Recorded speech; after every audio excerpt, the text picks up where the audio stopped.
Bab 211 beri dia kesempatan untuk menjilat. Ye Bufan berkata, tetapi saya sudah memiliki klinik medis sekarang. Selain itu, saya hanya seorang dokter. Saya tidak pandai menjalankan perusahaan, bukan? Gu Qingcheng berkata dengan wajah dingin, tidak puas, kamu tidak ingin saya mengirimi Anda uang. Petik 2.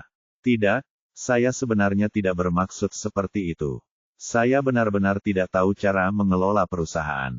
Gu Qingcheng berkata, izinkan saya bertanya, apa tujuan membuka perusahaan klinik medis? Ye Bufan berkata, tentu saja untuk mempromosikan pengobatan tradisional Tiongkok dan mengobati penyakit serta menyelamatkan orang. Gu Qingcheng berkata, apakah menurut Anda obat dari pabrik farmasi menyelamatkan lebih banyak orang, atau apakah rumah sakit Anda menghemat lebih banyak orang? Ye Bufan terdiam sesaat. Dari segi kuantitas, itu memang benar. Jika pabrik farmasi memproduksi lebih banyak bahan obat, lebih banyak orang akan meminumnya, tapi sepertinya bukan itu masalahnya. Kasus. Gu Qingcheng menambahkan, Anda pasti dapat merekrut talenta profesional untuk manajemen perusahaan. Anda hanya perlu memberikan keterampilan profesional dalam pengembangan obat-obatan. Misalnya, di restoran ini sekarang, apalagi yang Anda lakukan selain menjadi bos? Ye Bufan berpikir sejenak, dan sepertinya masuk akal. Saya memiliki banyak sekali resep pengobatan tradisional Tiongkok yang diturunkan dari zaman kuno di benak saya. Jika ada pabrik obat tradisional Tiongkok, akan lebih mudah untuk meneruskannya. Dia berpikir sejenak dan berkata, tetapi apakah perusahaan bernilai 1 miliar terlalu mahal? Apakah itu akan menimbulkan masalah bagi Anda di rumah? Jika tidak, sebaiknya saya mengeluarkan uang untuk membelinya, tetapi saya tidak punya banyak uang untuk itu, tangan untuk saat ini, saya ingin mencicil. Saya bilang itu hadiah, ada banyak omong kosong. Gu Qingcheng sekali lagi menunjukkan sikap presiden wanita yang mendominasi. Saya akan meminta orang-orang bersiap untuk itu, transfer segera dan transfer perusahaan ke nama Anda. Keluar. Ini, aku takut menimbulkan masalah yang tidak perlu padamu. Ye Bufan mengatakannya dengan tulus, keluarga Gu bukan miliknya sendiri. Properti penting mungkin dipertanyakan oleh orang lain. Jangan khawatir tentang ini. Saya sudah membicarakan hal ini dengan ayah saya. Gu Qingcheng berkata, kamu menyelamatkan Kiao Kiao beberapa hari yang lalu. Keluarga Gu kami belum melunasinya, jadi perusahaan obat Tiongkok ini bukan apa-apa.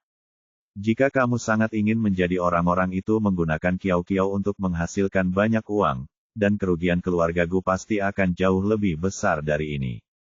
Selain itu, keluarga Gu saat ini sedang menjalani transformasi ekonomi, dengan fokus pada real estate dan sekuritas perusahaan obat tradisional Tiongkok sepertinya agak tidak mencolok di keseluruhan sistem, jadi dihilangkan saja. Ye Bufan berkata, oke, kalau begitu saya akan menerimanya. Ini yang kamu katakan, jangan menariknya kembali. Gu Qingcheng tiba-tiba berbisik di telinganya, sebenarnya ayahku juga mengatakannya. Perusahaan ini adalah maharku. Setelah menerima mahar, aku akan menjadi milikmu. Garis hitam di kepala Ye Bufan tiba-tiba mengingatkannya pada dia. Sima Wei. Gadis itu bilang dia miliknya, dan sekarang Gu Qingcheng bilang dia miliknya. Keesokan harinya, Gao Jiajun duduk di depan layar lebar di villa nomor 2 di Yundingshan untuk konferensi video.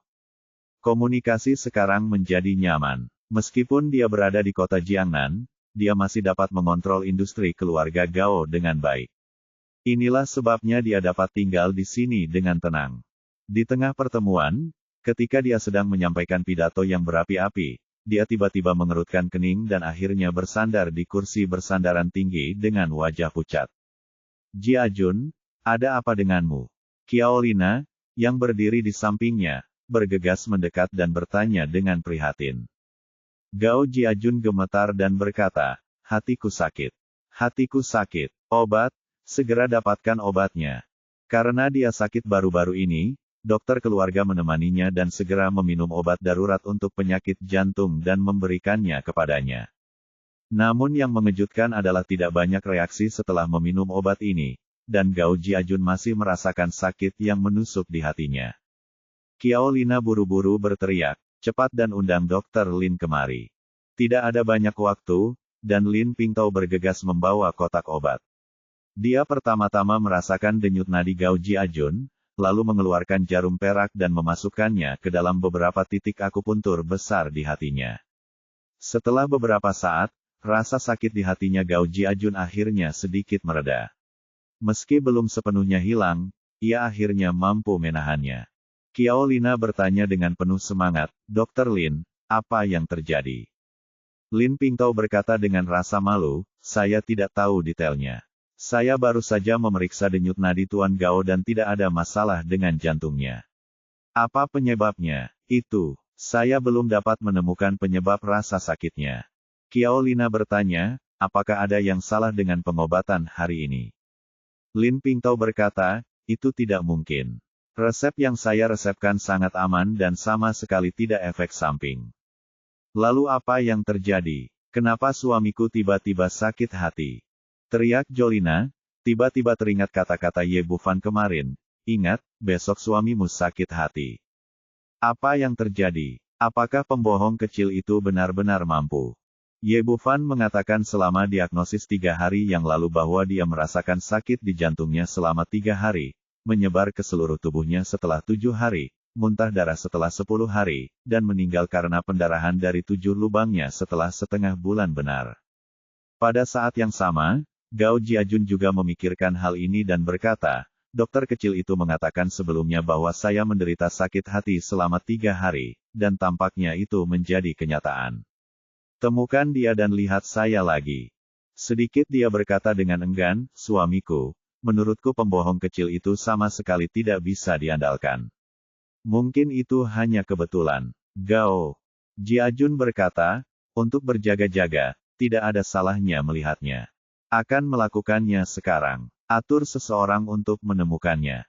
Jolina telah mengatakannya jauh sebelumnya sehingga dia malu untuk pergi sendiri hari ini, jadi dia memanggil pengurus rumah tangga Qiao Fei, pelayan Qiao, tolong bawa seseorang ke Taman Xinglin dan beritahu anak laki-laki bernama Ye, keluarga Gao kami memberinya kesempatan untuk menyenangkannya dan memintanya untuk datang dan menemui dokter sesegera mungkin. Ya, Nyonya, saya akan pergi sekarang. Qiao Fei melambaikan tangannya dan meninggalkan villa dengan 7 atau 8 pengawal. Ye Bufan sarapan, mengucapkan selamat tinggal pada Ouyang Lan dan bersiap untuk pergi ke Taman Xinglin. Saat dia tiba di depan pintu, Gao Daqiang datang, Xiao Fan, kamu mau pergi kemana? Ye Bufan berkata, saya membuka klinik medis baru untuk merawat orang. Xiao Fan, kenapa kamu tidak biarkan aku mengikutimu? Ayo pergi dan saksikan kegembiraan bersama, itu membunuhku 2 hari ini. Dia selalu menjadi orang yang bersemangat, dan dia menghabiskan 2 hari terakhir dengan 2 wanita tua di rumah, dan dia benar-benar menganggur. Ye Bufan berpikir sejenak, saat itu siang hari bolong, dan tidak ada yang bisa terjadi di rumah, jadi dia berkata, oke, ayo pergi bersama. Mereka berdua datang ke Taman Xinglin bersama. Ketika mereka tiba, Cao Xinghua dan Lu Qingzi yang lain sudah bersiap. Di gerbang Taman Xinglin, sebuah tanda baru dipasang lagi. Meski ruangannya masih terlihat sangat kumuh, namun sudah dibersihkan dan sangat rapi. Tuan, Anda di sini. Cao Rui menyapanya. Dia sekarang sangat terkesan dengan keterampilan medis Ye Bufan dan menghormatinya dari lubuk hatinya. Semuanya sudah siap, dan Taman Xinglin mulai dibuka kembali setelah 3 tahun. Bab 212, pergi dan temui kakak laki-lakiku. Semua orang, dipimpin oleh Ye Bufan, melangkah ke lobi Taman Xinglin. Ye Bufan terkejut setelah masuk. Konon Taman Xinglin telah ditutup selama 3 tahun. Betapapun terkenalnya taman itu sebelumnya, pasti sangat sulit untuk mendapatkan kembali popularitasnya. Di luar dugaannya, banyak orang yang mengantri untuk berobat. Dia menoleh ke Qin Cucu dan berkata, mengapa ada begitu banyak orang di sini? Itu karena kami melakukan pekerjaan dengan baik dalam publisitas. Qin Cucu berkata dengan ekspresi bangga di wajahnya, setelah saya pergi kemarin, saya mencetak 100.000 lebih banyak selebaran. Xing Li Yuan mulai membagikannya. Pada saat yang sama, Itu juga diiklankan di radio dan televisi, dan efek publisitasnya tentu saja bagus. Petik 2. Ye Bufan mengangguk dan berkata, ini dilakukan dengan baik. Qin Cucu berkata, bukan itu hal yang paling penting. Tuan Chao memasang pengumuman di Baikaotang, mengatakan bahwa mulai hari ini dan seterusnya dia akan mengunjungi klinik secara langsung di Taman Xinglin. Banyak pasien datang ke sini untuk berobat. Ya, Ye Bufan diam-diam terharu. Pantas saja banyak orang yang datang untuk mendukungnya. Pak Tua Chao bahkan menggali ke dalam rumahnya sendiri. Memasuki lobi, semua persiapan sudah siap. 4 meja medis tertata rapi di sana dengan label nama yang indah. Meja pertama untuk Ye Bufan. Untuk mempelajari lebih lanjut, Cao Rui langsung menempatkan dirinya di meja kedua untuk Lu Qingzi, dan yang terakhir untuk Cao Xinghua. Apotek belum menemukan kandidat yang cocok untuk minum obat, jadi Lu Bengxia untuk sementara bertanggung jawab. Karena ini hanya pembukaan uji coba sebagian, Taman Xinglin tidak mengadakan upacara apapun, dan perawatan medis resmi dimulai pada pukul 8 pagi. Tapi pemandangan selanjutnya memalukan. Sebagian besar pasien yang datang untuk berobat berbondong-bondong ke Cao Xinghua. Diikuti oleh Lu Qingzi, bahkan Cao Rui memiliki lebih dari selusin orang yang berbaris. Satu-satunya yang tidak memiliki pasien adalah Ye Bufan. Dia duduk di depan meja konsultasi dan bersiap-siap, tetapi tidak ada seorang pun di depannya. Tidak heran, secara umum, ketika orang menemui dokter pengobatan Tiongkok, mereka suka mencari orang yang lebih tua, semakin tua semakin baik. Mereka akan semakin populer jika mereka memiliki banyak alis dan janggut seorang pemuda seperti dia yang berusia sekitar 20 tahun. Dia berkata sambil tersenyum, saudaraku, sepertinya kita yang paling menganggur di klinik medis ini. Memang, kecuali dia dan Ye Bufan, semua orang sedang sibuk sekarang. Cucu telah kembali ke grup Qin untuk bekerja. Cao Xinghua dan beberapa orang lainnya sibuk menemui dokter, Lu Bengxia sibuk mendapatkan obat untuk semua orang. Ye Bufan berkata, saya tidak bisa menahannya, yang membuat saya terlihat terlalu muda. Orang-orang ini benar-benar menilai orang dari penampilan mereka. Tunggu saja, saya akan membantu Anda membujuk beberapa pasien untuk datang. Keterampilan medis Bufan sangat banyak. Saat itu, dia mencari pengobatan kemana-mana tetapi tidak dapat menyembuhkan penyakitnya, tetapi Ye Bufan dengan mudah menyembuhkannya dan memperoleh tingkat kultivasi seperti itu. Antrian di sisi Cao Xinghua adalah yang paling panjang. Dia menghampiri orang tua terakhir dan berkata, orang tua, sebenarnya kamu tidak perlu mengantri di sini. Dokter ini memiliki keterampilan medis yang sangat baik. Arah jarinya. Ye Bufan bertanya dengan ragu, apakah dia seorang dokter pengobatan barat? Gao Daqiang berkata, tentu saja tidak. Klinik kami adalah klinik pengobatan Tiongkok murni, tidak ada pengobatan barat. Seperti mainan? Tidak ayo. Bagaimana dokter pengobatan Tiongkok yang begitu mudah bisa mengobati penyakit? Saya masih ingin hidup beberapa tahun lagi, Pak Tua. Gao Daqiang maju 2 langkah dan berkata kepada seorang wanita tua di depannya dia, Bibi, kenapa kamu tidak pergi ke sana dan mencobanya? Wanita tua itu berkata, tidak, saya di sini untuk Tuan Chao. Saya tidak akan melihat orang lain kecuali Tuan Chao. Gao Daqiang kemudian bertanya kepada seorang wanita parubaya di depan, saudari, saya datang bersamamu.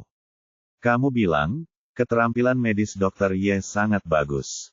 Sebelum dia bisa menyelesaikannya, wanita parubaya itu menggelengkan kepalanya dan berkata, anak muda, tolong berhenti bicara.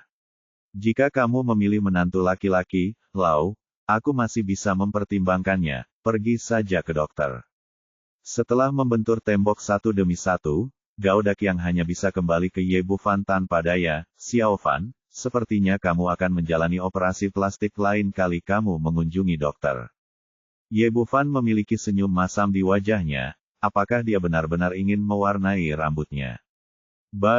Dapatkan beberapa janggut palsu dan kenakan sehingga kamu dapat memamerkan keterampilan medismu.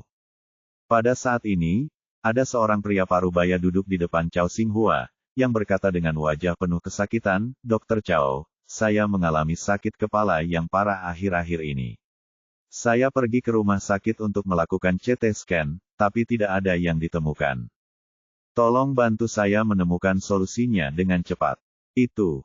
Cao Xinghua memeriksa denyut nadinya dan berkata setelah beberapa saat, kepalamu terluka ketika kamu masih muda akar penyakitnya. Begitu Anda masuk angin, Anda akan mengalami sakit kepala yang menusuk tulang.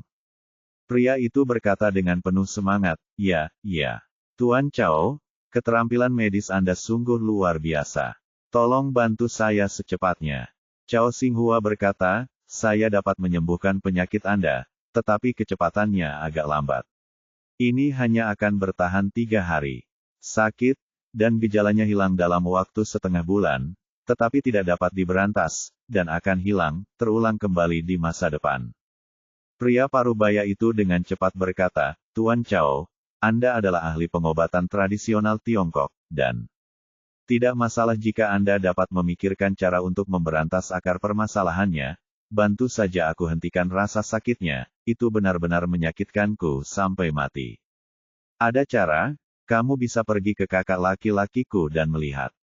Cao Xinghua menunjuk ke arah Ye Bufan, keterampilan medis kakak laki-lakiku lebih baik daripada milikku. Saya 100 kali lebih baik dan saya pasti akan membuat Anda pulih dengan cepat. Oh, bagus sekali, terima kasih Dr. Cao. Karena dia adalah kakak laki-laki Tuan Cao, keterampilan medisnya pasti bagus. Pria parubaya, pria itu berpikir, dan berjalan ke arah Lu Qingzi di depannya. Hari ini, Lu Qingzi mengenakan jubah, rambutnya baru saja dipotong dan janggutnya dipotong. Melihat pria parubaya datang ke tempatnya, Lu Qingzi berkata, Anda salah, saya bukan kakak laki-laki Tuan Cao, yang itu. Dia menunjuk ke arah Ye Bufan. Pria parubaya itu melihat ke arah jarinya, dan hanya ada Ye Bufan yang duduk di sana. Dia bertanya dengan heran, Anda mengatakan itu adalah kakak laki-laki Tuan Cao. Lu Qingzi berkata, ya, itu Ye Bufan. Dokter. Pria parubaya itu tiba-tiba menjadi marah dan berkata dengan marah, apakah Anda bercanda? Apakah Anda melakukan kesalahan? Bagaimana bisa dokter muda seperti itu menjadi kakak laki-laki Tuan Cao? Marah? Ini benar-benar tuanku, dan keterampilan medisnya jauh lebih baik daripada kakekku. Cao Rui berdiri dan menarik pria parubaya itu langsung ke meja konsultasi Ye Bufan. Jangan khawatir, tuanku pasti bisa merawatmu. Sembuh. Pria parubaya itu menatap Ye Bufan lagi, dan akhirnya menggelengkan kepalanya dan berkata, lupakan saja, klinik medismu terlalu tidak bisa diandalkan.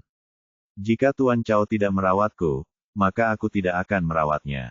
Tapi sebelum dia bisa selesai berbicara, Ye Bufan mengambil tas jarum di meja konsultasi, dan dengan kecepatan kilat, dia langsung memasukkan 9 jarum perak ke titik akupuntur di kepalanya.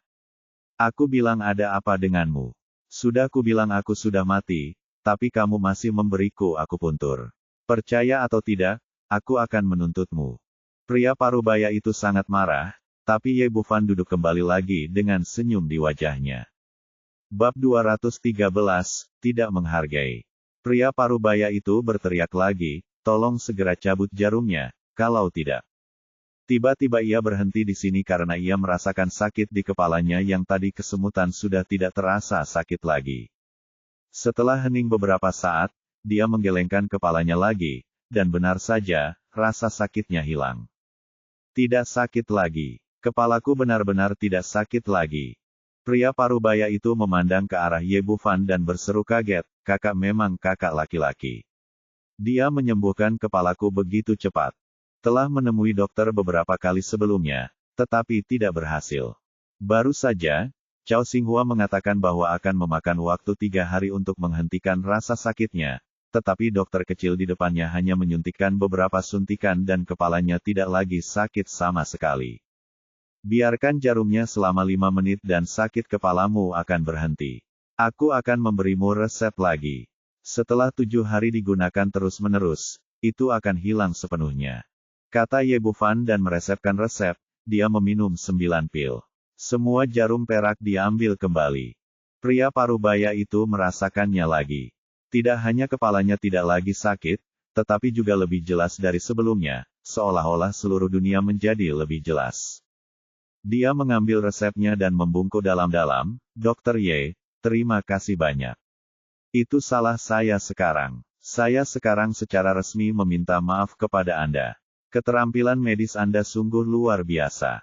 Karena hari ini adalah klinik gratis, tanpa membayar, dia membawa resep tersebut ke apotek untuk mendapatkan obat, dan sisanya langsung meledak. Ya Tuhan, dokter kecil ini luar biasa. Dia menyembuhkan sakit kepala pria itu hanya dengan beberapa suntikan. Pernahkah kamu dengar? Dia adalah kakak laki-laki Tuan Chao, dan keterampilan medisnya tentu saja berbeda. Fan Xiang. Tidak, aku tidak akan mengantri di sini lagi. Aku harus pergi ke sana menemui kakak laki-lakiku untuk perawatan medis. Ye Bufan hanya menunjukkan tangannya dengan sengaja, dan itu segera terjadi. Dengan teriakan, hampir separuh pasien di pusat kesehatan berlari ke sisinya dan mengantri. Pelari tercepat ternyata adalah orang tua yang baru saja mengantri, dan menjadi orang pertama yang bergegas menuju meja konsultasi. Ye Bufan pertama kali memeriksa denyut nadi lelaki tua itu. Secara umum, kesehatan lelaki tua itu baik, tetapi beberapa penyakit geriatri perlu disesuaikan secara perlahan. Sebuah resep telah diresepkan, dan lelaki tua itu pergi ke apotek untuk membeli obat. Dia merawat pasien dengan sangat cepat, bahkan lebih cepat daripada gabungan Cao Xinghua, Lu Qingzi dan Cao Rui. Seluruh pusat medis sibuk, dan sekarang hanya Gao Daqiang yang menganggur. Dia menyesal datang ke sini. Setidaknya ada sekelompok penjaga keamanan yang mengobrol dan memukulnya di restoran. Setelah menontonnya sebentar, dia merasa bosan dan menganggur, jadi dia mengambil sapu di sebelahnya dan mulai membersihkan. Beberapa saat kemudian, 4 mobil berwarna hitam tiba-tiba melaju dan parkir tepat di depan pusat kesehatan. Setelah kendaraan diparkir, seorang pria parubaya kekar keluar dari mobil. Dia adalah pengurus rumah tangga Gao Jiajun, Qiao Fei. Pria ini mengangkat dagunya dengan ekspresi bangga di wajahnya. Sebagai kepala pelayan keluarga Gao, dia merasa cukup bangga. Di belakangnya ada 8 pengawal, semuanya mengenakan jas dan kacamata hitam, terlihat sangat profesional. Taman Xinglin, apakah ini tempat yang kumuh? Qiao Fei melihat ke arah gerbang Taman Xinglin, mengerutkan bibirnya dengan jijik, lalu mengulurkan tangannya untuk mengipasi hidung dan mulutnya, seolah dia tidak menyukai bau obat Tiongkok di sini. Dia mengerutkan kening dan memimpin orang-orang ke Taman Xinglin. Setelah memasuki pintu, dia berteriak dengan sikap yang mengesankan, "Siapa Ye Bufan?" Ye Bufan kebetulan menyembuhkan seorang pasien, menatapnya dan berkata, "Saya, apa yang bisa saya lakukan untuk Anda?" Di rumah Gao hari itu, Qiao Fei hanya keluar untuk melakukan sesuatu, dan mereka berdua belum pernah bertemu. "Saya Qiao Fei, kepala pelayan keluarga Gao." Qiao Fei berkata dengan arogan, "Nyonya Gao berkata bahwa keluarga Gao akan memberi Anda kesempatan untuk menjilat Tuan Gao. Ayo segera ikut saya." Dia tampak menghina pada saat itu dan bahkan tidak melihat ke arah Ye Bufan. Setelah mengatakan itu, dia berbalik dan berjalan keluar pintu. Dilihat dari maksudnya, dia sepertinya yakin Ye Bufan pasti akan mengikutinya. Tetapi ketika dia keluar dari pintu dan melihat ke belakang, tidak ada seorang pun di sana. Hal ini membuatnya langsung marah, dan dia kembali dengan marah.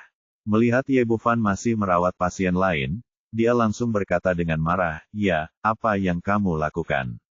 Tidakkah kamu mendengar bahwa saya meminta kamu untuk merawat Tuan Gao?" Gao Daqiang awalnya menyapu lantai dengan serius, tapi sekarang dia menghentikan apa yang dia lakukan dan memandang orang idiot di depannya seperti orang bodoh. Tapi Ye Bufan tidak mengatakan apapun, dan dia juga tidak bergerak.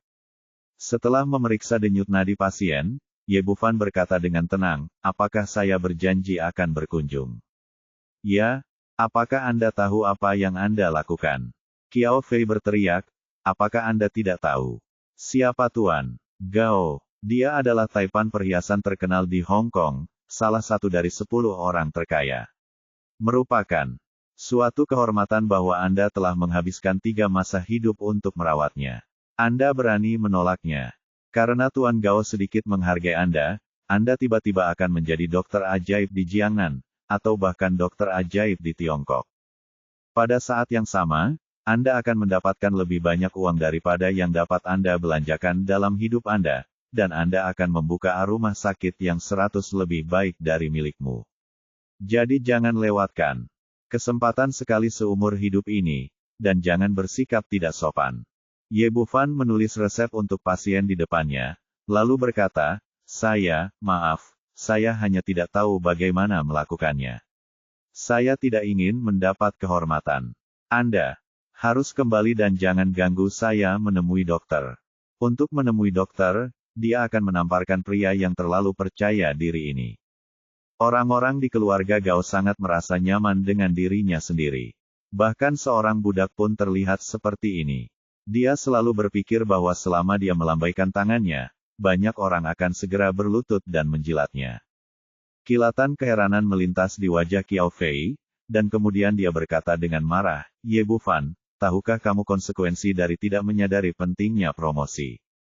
Jika kamu membuat marah keluarga Gao, klinik medismu harus segera ditutup, dan kamu, seorang dokter, tidak perlu melakukan apapun. Selama aku menelepon sekarang, aku akan membuatmu sengsara. Selama bertahun-tahun, dia belum pernah melihat orang yang tidak berani memberikannya. Wajah keluarga Gao. Suatu kehormatan bisa merawat Tuan Gao. Ada banyak hal yang tidak dapat diambil oleh siapapun, tetapi orang ini menolak dan menghalangi. Ye Bufan benar-benar muak dengan orang ini, dan berteriak dengan dingin, keluar dari sini.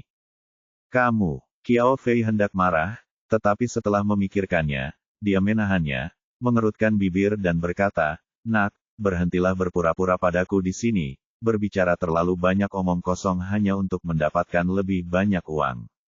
Dia mengeluarkan buku ceknya dan menulis 100.000 yuan. Hanya klinik medis kumuh seperti milik Anda tidak dapat menghasilkan banyak uang bahkan setelah 1 bulan beroperasi. Setelah itu, dia berjalan mendekat dan menamparkan cek di meja Ye Bufan. Nak, berhentilah berpura-pura dan segera ikut aku. Aku tidak tertarik bermain-main denganmu. Petik 2. Dia sangat meremehkan pemuda di depannya. Jika dia menginginkan uang, dia hanya akan mengatakannya, dan dia harus bertindak seperti ibu mertua. Ye Bufan mengangkat kepalanya, menatapnya dengan mata tajam dan berkata, tidak bisakah kamu memahami bahasa manusia? Aku menyuruhmu keluar. Petik 2. Bab 214, datang dan bertarung sekali. Aku benar-benar membuatmu malu. Seorang dokter kecil begitu sombong. Jika dia tidak memberimu petunjuk, kamu benar-benar ingin pergi ke surga. Qiao Fei sangat marah selama dia meninggalkan keluarga Gao, dia lebih unggul dari yang lain, kapan ada orang yang berani berbicara dengannya seperti ini. Dia melambai kepada pengawal di belakangnya, keluarga Gao ingin kamu pergi ke dokter. Terserah kamu apakah kamu pergi atau tidak. Kemarilah, ikat orang ini dan bawa dia pergi. Seperti ancaman, lobi para pasien di dalam takut melukai diri mereka sendiri, jadi mereka mundur ke kedua sisi. Qiao Fei sangat puas dengan momentum yang dia ciptakan, dan berkata dengan bangga, pengawal saya ini telah dilatih secara khusus, dan mereka tidak menyerang dengan ringan atau kasar. Jika Anda tidak hati-hati, lengan dan kaki Anda bisa patah, jadi saya menyarankan Anda untuk tetap jujur dan biarkan mereka mengikat Anda. Ye Bufan masih duduk di sana dan berkata kepada Gao Daqiang, penyapu, segera buang sampah ini. Gao Daqiang sudah lama tidak menyukai pria yang terlalu percaya diri ini dan sangat ingin coba, segera bergegas sambil mengaum setelah menerima perintah Ye Bufan. Meskipun dia tinggi, kapten pengawal tidak memperhatikannya sama sekali. Dia merasa jika dia tidak bisa menghadapi seorang penyapu, mengapa dia harus menjadi kapten pengawal? Orang ini memiliki kepercayaan diri yang cukup, dia telah menjalani pelatihan iblis, berlatih tinju hitam di ring tinju bawah tanah, memiliki pengalaman bertarung yang tak terhitung jumlahnya, dan memiliki kemampuan bertarung yang super. Dengan penuh percaya diri, kapten pengawal itu meninju dada Gao Daqiang. Dia bahkan tidak memperhatikan pukulannya, mengira orang yang menyapu lantai pasti jatuh ke tanah. Namun di luar dugaan, tinju tersebut mengenai dada Gao Daqiang dengan bunyi gedebuk yang teredam, disusul dengan sengatan tajam yang hampir membuat tulang tangannya retak. Dia segera menoleh ke belakang, mengira dia telah menabrak dinding besi, tetapi pada saat ini, sebuah kaki besar muncul di depannya dan menendang wajahnya dengan keras. Kapten pengawal itu ditendang begitu keras hingga dia terbang dan jatuh dari lobi Taman Xinglin seperti layang-layang yang talinya putus. Gao Daqiang mengusir pemimpin itu, dan akhirnya melancarkan serangan terhadap 7 orang yang tersisa. Dengan kekuatan Xuanji Zhokchen miliknya, orang-orang ini bahkan tidak memiliki ruang sedikit pun untuk melawan. Dalam sekejap mata, mereka terlempar seperti ayam. Qiao Fei benar-benar tercengang. Dia tidak pernah berpikir bahwa penyapu seperti itu bisa sekuat itu.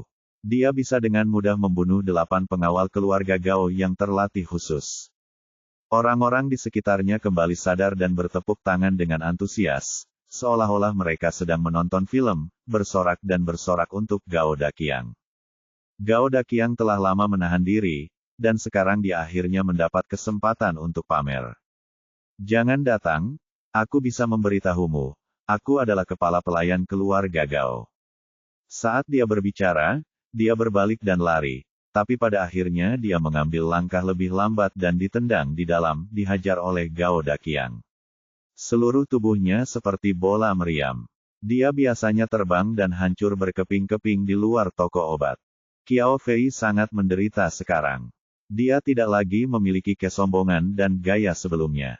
Wajahnya jatuh ke tanah, tidak hanya berlumuran darah, tetapi juga ditutupi dengan tanah dan kerikil. Kacamata hitamnya terlepas, arloji emasnya hancur, dan bahkan jasnya pun berlubang. Pada saat ini, 2 pengawal datang dan membantunya bangkit dari tanah. Qiao Fei berbalik dan mengutuk ke Taman Xinglin, "Sialan Ye Bufan, apakah kamu tahu apa yang kamu lakukan?" Ye Bufan berkata dengan dingin, "Kembalilah dan beritahu Qiao Lina, datang dan berlutut untuk meminta maaf padaku, atau siapkan kuburan untuk Gao Jiajun." Keluar. Qiao Fei sangat marah, mengertakkan gigi, dan ingin bergegas dan mencekik Ye Bufan sampai mati, tapi dia melihat pria jangkung dan perkasa berdiri di depan pintu. Kuat, dia akhirnya menahan amarah di hatinya. Saya tidak percaya bahwa di Tiongkok sebesar ini, tidak ada yang bisa menyembuhkan Tuan Gao dengan baik kecuali Anda. Dia berbalik dan berteriak kepada pengawalnya, "Ayo pergi." Setelah mereka pergi, Gao Daqiang berkata, "Xiao Fan, dari mana orang ini melompat? Mengapa cucu ini begitu sombong?" Pengurus rumah tangga Taipan Hong Kong Gao Jiajun datang kepadaku untuk merawat Gao Jiajun. Kemudian menceritakan bagaimana dia dan Qin cucu berinisiatif mengunjungi klinik rawat jalan untuk pertama kalinya, namun dihina oleh pihak lain. Saya pikir mereka dengan tulus mencari perawatan medis kali ini, tapi saya tidak menyangka bahwa mereka masih unggul dan tidak berniat mengakui kesalahan mereka. Cao Rui berkata dengan marah, "Orang seperti ini tidak pantas untuk dirawat oleh siapapun." Dia berpikir bahwa dia hebat karena dia kaya. Jika Anda memiliki kemampuan untuk membeli hidup Anda sendiri dengan uang. Kata Cao Xinghua, meskipun dokter baik hati, dokter juga memiliki martabat dan etika medis. Orang-orang menyukainya, ini harus diberi pelajaran. Gao Daqiang berkata, "Orang tua itu benar, orang seperti ini harus diberi pelajaran yang sulit, dan saya akan mengalahkan mereka setiap saat." Ye Bufan berkata, "Oke, jangan bicarakan itu ini, ayo lanjutkan ke dokter." Saat ini, jantungnya berdebar kencang. Setelah memikirkannya, saya tidak takut pada Gao Jiajun, tetapi Qin cucu mungkin mengalami beberapa masalah. Di villa nomor 2 di Yundingshan, keterampilan medis Lin Pingtao juga cukup baik. Meski tidak bisa menyembuhkan Gao Jiajun, ia tetap menghilangkan rasa sakitnya. Saat ini, dia sedang duduk di sofa di ruang tamu, ekspresinya sangat melembut, dan matanya penuh cinta saat dia melihat anak laki-laki di pelukan Jolina. Anak laki-laki itu adalah putranya Gao Xiaobao, dia berumur 2 atau 3 tahun dan terus-menerus naik turun sofa. Gao Jiajun memiliki seorang putra ketika dia sudah tua, dan dia sangat menyayangi putranya sehingga dia sangat menginginkan bintang tetapi bukan bulan. Tiba-tiba dia berkata, "Sayang, kamu bilang anak kita tidak mirip kamu atau aku. Seperti apa dia? Kenapa dia mirip dengan Qiao Fei?" Ah! Kilatan kepanikan muncul di mata Jolina, tapi dia menundukkan kepalanya dan menyembunyikannya dengan baik. Sudah kubilang, Xiao Bao mirip kakekku. Qiao Fei adalah sepupuku, dan dia juga mirip kakekku, jadi wajar jika mereka terlihat sedikit mirip. Gao Jiajun hanya berkata dengan santai, ini anakku telah melakukan pemeriksaan DNA sendiri, jadi tidak ada masalah atau keraguan tentang garis keturunan darahnya. Saat ini, pintu terbuka, dan Qiao Fei berlari masuk dengan sekelompok pengawal dengan panik. Gao Xiaobao sedang bersenang-senang, tetapi ketika dia melihat Qiao Fei dengan darah di wajahnya, dia sangat ketakutan hingga dia mulai menangis. Gao Jiajun menunduk dan berkata tidak puas, Qiao Fei, apa yang kamu lakukan? Kamu menakuti tuan muda. Petik 2. Tidak apa-apa, tidak apa-apa. Xiaobao terlalu pemalu. Anak laki-laki juga harus berlatih. Melambai kepada pengasuhnya dan membawa Gao Xiaobao ke ruangan lain. Melihat ke belakang, dia berkata kepada Qiao Fei, apa yang terjadi? Apa yang kamu lakukan? Qiao Fei mengambil handuk panas yang diserahkan oleh pengasuh, menyeka darah di wajahnya, dan kemudian berkata dengan wajah sedih, Tuan, Nyonya, saya pergi berobat sesuai instruksi Anda, dan bahkan berinisiatif membayar 100.000 yuan untuk konsultasi. Tapi Ye Bufan terlalu sombong. Dia berkata bahwa dia ingin istrinya berlutut di depan Taman Xinglin sebelum dia mau berobat dia, kalau tidak kita harus menyiapkan kuburan untuk suami terlebih dahulu. Tentu saja saya tidak yakin dengan penghinaannya terhadap suami istri tersebut, jadi saya berdebat beberapa patah kata dan akhirnya dipukuli seperti ini oleh orang-orangnya. Bab 215, Pinjam Pacar. Qiao Fei menghindari hal-hal penting dan mengambil jalan santai, dan terus menuangkan air kotor ke Ye Bufan. Bang! Jolina membanting cangkir di tangannya ke tanah dan berkata dengan marah, ini benar-benar keterlaluan. Dia hanya seorang dokter kecil. Kualifikasi apa yang dia miliki untuk menuntut keluarga Gao kita?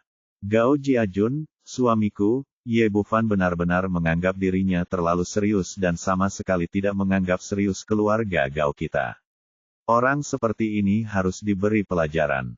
Petik 2. Ya, Tuan, Anda tidak tahu seberapa tinggi pikirannya bocah cilik itu, saya benar-benar berpikir bahwa saya akan menjadi hebat jika saya mengetahui beberapa keterampilan medis, saya harus memberinya rasa itu. Qiao Fei membenci Ye Bufan saat ini, dan mengikutinya mengipasi api, berharap bahwa Gao Jiajun akan marah besar dan segera mengirim seseorang untuk menginjak-injak Ye Bufan sampai mati. Namun Gao Jiajun, sebagai Taipan Hong Kong yang mandiri, meski hatinya sangat marah, ia tidak pernah menjadi orang yang impulsif. Dia mengetupkan jarinya ke sofa, dan setelah berpikir sejenak, dia berkata, baiklah, jangan bertindak gegabah dulu. Bukankah anak laki-laki bernama Ye mengatakan bahwa hatiku sakit selama 3 hari dan menyebar ke seluruh tubuh dalam 7 hari? Mari kita tunggu dan lihat. Jika itu benar, seperti yang dia katakan, itu menunjukkan bahwa dia masih memiliki kemampuan. Jika waktunya tiba, keluarga Gao kita dapat membayar banyak uang untuk membawanya berobat. Tidak akurat, keluarga Gao kita bisa menginjak-injaknya sampai mati. Berkata, anak itu ditutup-tutupi. Dia hanyalah seekor kucing buta yang menabrak tikus mati. Bagaimana dia bisa memiliki keterampilan medis yang begitu baik di usia yang begitu muda? Qiao Fei kemudian berkata, saya telah hidup selama bertahun-tahun, dan saya belum pernah melihat pria muda seperti itu. Tidak peduli betapa hebatnya seorang dokter pengobatan tradisional Tiongkok, menurut saya dia tidak bisa lebih baik dari Tuan Lin Pingtao, dia menderita karenanya. Petik 2. Entah itu disebabkan olehnya atau tidak, tidak ada salahnya menunggu beberapa hari lagi, kata Gao Jiajun. Meskipun Lin Pingtao bisa membantuku meringankannya. Sembuh. Saya akan pergi ke ibu kota kekaisaran dalam beberapa hari ke depan untuk mencari seorang praktisi pengobatan Tiongkok untuk memeriksanya. Jika penyakit saya dapat disembuhkan sepenuhnya, itu tidak akan terlalu merepotkan nak, ketika aku kembali. Meskipun Qiao Fei dan Qiao Fei tidak mau menyerah, Gao Jiajun sudah mengatur nada bicara mengenai masalah ini dan mereka tidak berani mengatakan apa-apa lagi. Di kantor Presiden Grup Qin Cucu sibuk sepanjang hari. Ketika dia hendak pulang kerja, pintu terbuka dan An Yimo masuk dari luar. Xiao Mo, kenapa kamu ada di sini? Bukankah kamu harus pergi bekerja? Seorang Yimo awalnya adalah seorang eksekutif senior sebuah perusahaan. Qin Cucu menghibur sahabatnya dengan antusias, dan mereka berdua duduk di sofa di kantor sambil berpegangan tangan. Seorang Yimo berkata, Cucu, sebenarnya saya telah menganggur selama lebih dari 3 bulan. Qin Cucu berkata dengan heran, bagaimana ini bisa terjadi? Anda adalah wanita berbakat, bagaimana Anda bisa menganggur dengan kemampuan Anda? Ini tidak ada hubungannya dengan itu. Awalnya saya berhasil dengan baik di perusahaan saya sebelumnya, tapi bos itu penuh masalah. Jahat, dia selalu ingin membawaku ke tempat tidur. Beberapa waktu lalu, dia mencoba menganiayaku sambil minum, dan aku menamparnya 2 kali. Lalu dia marah dan langsung memecatku. Seorang Yimo berkata, ya, tapi saya juga menganggur. Bajingan itu menggunakan koneksinya untuk mencegah saya mendapatkan pekerjaan lain. Sudah lebih dari 3 bulan sejak saya menemukan pekerjaan baru. Bajingan ini benar-benar terkutuk. Qin Cucu meraih tangan An Yimo dan berkata, tidak masalah. Datanglah ke perusahaanku dan kita bersaudara bisa bersama setiap hari. Lupakan saja, aku tidak ingin melakukan itu pengaruh buruk. Seorang Yimo peduli dengan hubungannya dengan Qin Cucu, dan dia tidak ingin menimbulkan masalah pada sahabatnya. Dia berkata, dan pekerjaan saya sekarang terbuka. Kemarin, Longteng Pharmaceutical sedang merekrut asisten presiden. Kandidat yang memiliki pengalaman kerja akan diprioritaskan. Saya hanya cocok. Saya mengirimkan resume dengan sikap mencobanya. Tanpa diduga, hari ini dia memberi saya balasan di pagi hari dan menyuruh saya pergi wawancara besok. Jika saya berhasil dalam wawancara, saya bisa langsung menandatangani kontrak. Qin Cucu berkata, ini adalah hal yang bagus, wanita sepertimu pasti bisa lolos wawancara. Seorang Yimo tersenyum pahit, jika memungkinkan, aku sangat berharap aku bisa menjadi lebih jelek, sehingga aku tidak mendapat banyak masalah. Jangan berpikir begitu, menjadi cantik adalah modal kita. Bagaimana kamu bisa mengejar pangeran piano kecil ketika kamu begitu jelek? Aku tidak tahu siapa pangeran kecil itu. Dia benar dalam masalah. Saya sebenarnya di sini untuk meminta bantuan Anda kali ini. Jika Anda memiliki pertanyaan, silakan angkat bicara, tetapi saya benar-benar tidak punya kenalan di Longteng Pharmaceutical. Kata An Yimo, saya tidak bertanya kamu membantuku, aku hanya ingin meminjam pacarmu. Petik 2. Qin Cucu tertegun sejenak, lalu tersenyum, apa maksudmu? Jika kamu menyukai laki-lakiku, ambil saja apa milikmu dan milikku di antara kita. Tanda tanya. Yimo berkata sambil mengerutkan kening, begini. Saya punya teman sekelas yang bekerja di Longteng Pharmaceutical. Dia membantu saya membuat janji dengan manajer umum Longteng Pharmaceutical malam ini. Dia mengatakan itu selama saya bisa lulus posisi manajer umum, tidak akan ada masalah dalam wawancara besok. Petik 2. Bukankah ini hal yang baik? Apa yang kamu khawatirkan? Kamu berasal dari keluarga Qin dan bekerja di bisnis keluargamu. Kamu tidak tahu kesulitan dalam bekerja orang-orang seperti kita. Saya takut dilecehkan oleh atasan bejat itu. General Manager Longteng Pharmaceutical juga seorang laki-laki, dan kencannya berada di tempat yang banyak orang bercampur aduk, seperti bar. Saya selalu merasa tidak aman. Jadi saya takut dia akan memiliki ide jahat, jadi saya ingin menggunakan Ye Bufan. Untuk sesaat, berpura-pura menjadi pacar saya, dan orang itu tidak akan memiliki niat buruk. Petik 2. Qin Cucu berkata, itu tidak masalah. Dengan kemampuan Xiao Fan, tidak akan ada gunanya bahkan jika pihak lain memiliki niat jahat, dia pasti akan membunuhmu. Terlindungi. Alasan mengapa An Yimo datang ke Qin Cucu adalah karena dia tidak memiliki orang yang dapat diandalkan di sekitarnya, dan dia juga menyukai keterampilan Ye Bufan. Dia berkata, apakah kamu setuju? Qin Cucu tersenyum dan berkata, apa yang salah dengan ini? Kami telah mengatakan bahwa kami adalah saudara perempuan yang baik. Kamu dapat mengambil apapun yang kamu suka.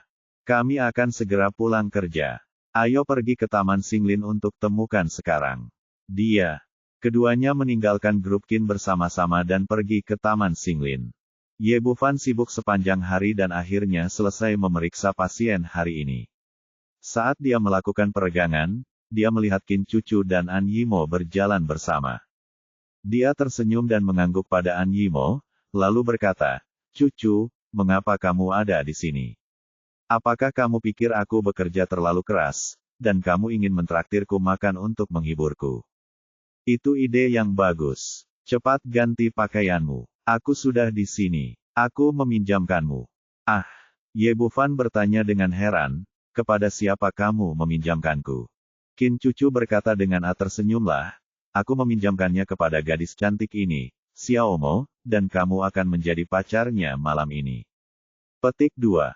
Mendengar apa yang dia katakan, pipi An Yimo langsung memerah, dan dia dengan cepat menjelaskan situasinya, lalu berkata, "Dokter Ye, menurutmu tidak apa-apa?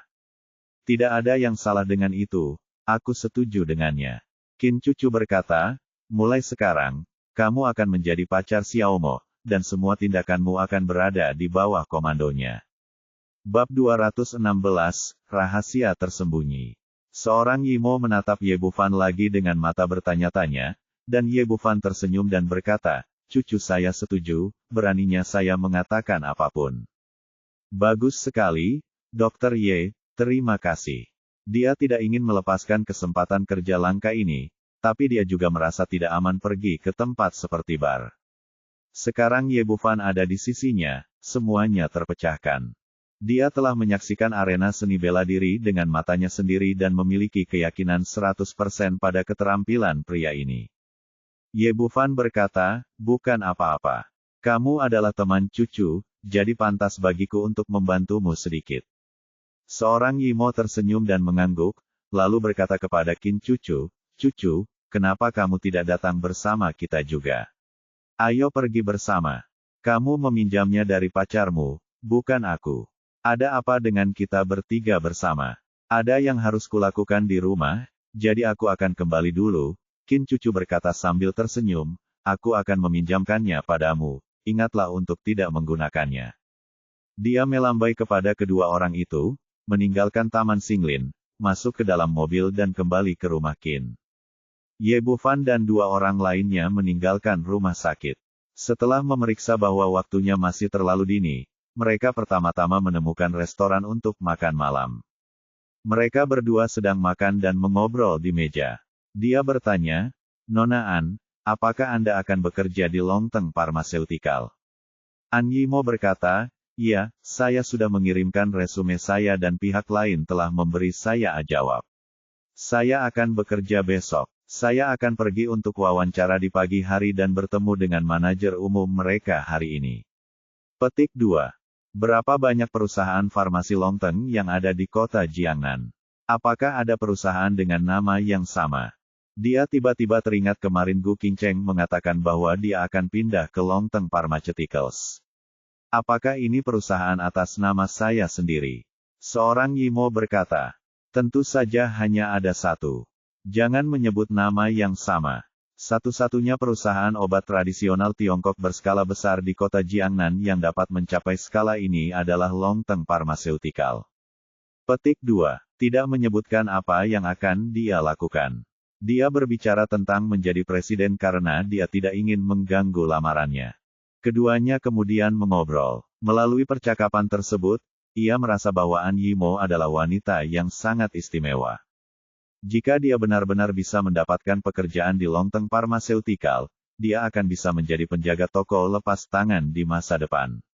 Dia sudah mengidentifikasi dengan karyawan ini dari lubuk hatinya. Waktu segera menunjukkan pukul 9 malam, dan mereka berdua bergegas menuju jalan bar bersama. Ini adalah bar bernama Night Blur, yang ukurannya sangat besar. Begitu kedua orang itu memasuki pintu, musik yang memekakan telinga memenuhi telinga mereka dengan heboh. Seorang Yimo tampak sangat gugup dengan tempat seperti bar. Begitu dia memasuki pintu, dia mengulurkan tangan dan meraih lengan Ye Bufan. Keduanya berpura-pura menjadi pasangan, jadi pantas jika mereka lebih mesra. Periode waktu ini adalah waktu yang tepat untuk kesibukan bisnis bar. Ada banyak orang yang datang dan pergi, dan banyak sekali orang berkumpul di bawah lampu redup. Seorang Yimo memegang lengan Ye Bufan dan terus mencari-cari dengan matanya. Xiao Mo, aku di sini. Di bilik tidak jauh dari mereka, seorang wanita bertubuh agak gemuk berdiri dan terus melambaikan tangannya ke arah ini. Ling Ling, kamu datang pagi-pagi sekali. Seorang Yimo menarik Ye Bufan ke arah wanita itu. Tentu saja, hari ini adalah hari penting bagi Anda untuk bertemu manajer Luo. Tentu saja saya harus datang ke sini terlebih dahulu, jika tidak, bisnis bar ini sedang booming dan tidak akan ada kursi yang tersedia setelah beberapa saat. Dengan penuh semangat ketika dia tiba-tiba melihat lengan An Yimo berada di lengan Ye Bufan, dan ekspresinya tiba-tiba menjadi gelap. Xiao Mo, siapa ini? Seorang Yimo berkata, izinkan aku memperkenalkan kepadamu, ini teman sekelasku Hao Lingling, dan ini pacarku Ye Bufan. Ye Bufan tersenyum ramah, tapi Hao Lingling tidak mengatakan apa-apa. Dia menoleh ke An Yimo dan berkata, kapan kamu punya pacar? An Yimo berkata, sudah lama. Aku hanya tidak punya berani memberitahu semua orang bahwa hari ini kebetulan dia baik-baik saja, jadi dia membawanya kemari. Hao Lingling memandang Ye Bufan, yang mengenakan pakaian biasa, dan berkata dengan ekspresi berlebihan, Xiao Mo, mengapa kamu ingin mencarinya? Generasi kedua yang kaya dengan kondisimu. Bagaimana kamu bisa begitu santai?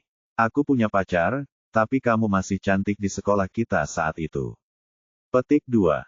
Ye Bufan hanya di sini untuk membantu, dan bukan pacar asli An Yimo, jadi dia tidak peduli dengan wawancara Hao Lingling. Tapi An Yimo merasa sedikit menyesal. Pertama-tama dia memasang ekspresi meminta maaf, lalu berkata, Lingling, Xiao Moran sebenarnya sangat baik. Dia adalah seorang dokter pengobatan Tiongkok, dan dia sangat cakap. Dokter kecil, ada apa? Luar biasa. Hao Lingling mengerutkan bibirnya, jelas tidak mengingat kata-kata An Yimo. Dalam pikirannya, orang yang cakap tidak akan pernah seperti ini. Dia ingin mengatakan sesuatu lagi, tetapi ekspresinya tiba-tiba berubah, dan dia berteriak dengan penuh semangat ke arah pintu, manajer Luo, kami di sini. Ye Bufan dan dua lainnya melihat ke arah teriakannya, dan 3 pria dan 2 wanita pergi. Pemimpinnya adalah seorang pria muda berusia 30-an, dengan rambut disisir ke belakang, wajah berkilau, dan perut buncit yang tinggi. Ada 2 laki-laki di sampingnya, yang satu tinggi dan kuat, yang lain kurus seperti monyet kering. Ada juga 2 orang wanita yang berpenampilan sangat centil, terutama yang bertubuh jangkung dan hampir memperlakukan bar seperti pesta koktel. Mengenakan rok yang mirip dengan gaun malam, tidak hanya bagian belakang yang terbuka seluruhnya, tetapi juga bagian dada yang ditutupi gunung dan sungai, yang menarik lamunan yang tak ada habisnya. Dikelilingi oleh beberapa orang, pemuda itu mendatangi stan tersebut. Hao Lingling segera menyapanya dengan wajah menyanjung, Saudara Feng, kamu di sini.